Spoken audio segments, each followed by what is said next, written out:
বাংলাদেশে খালেদা জিয়ার বিকল্প কেউ নেই, কায়কোবাদ।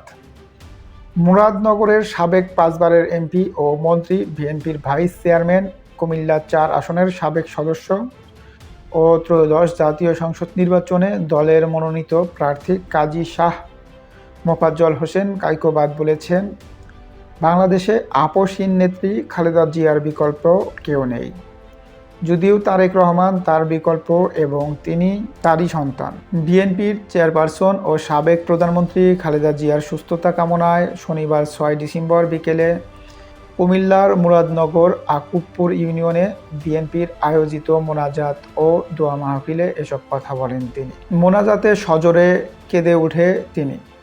সাবেক মন্ত্রী কায়কোবাদ বলেন, আজকের এই সমাবেশ, এই দোয়া সবই বেগম খালেদা জিয়ার সুস্থতা কামনায়। তিনি এমন একজন নেত্রী যার স্বামীকে হত্যা করা হয়েছিল, যিনি ছেলেকে হারিয়েছেন, বিনা অপরাধে জেল খেটেছেন।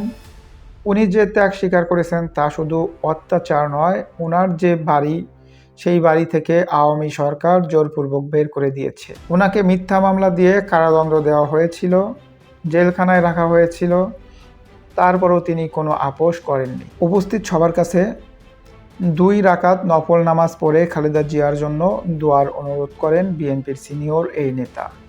উপস্থিত জনতাও হাত উঁচিয়ে নামাজ আদায়ের প্রতিশ্রুতি দেন।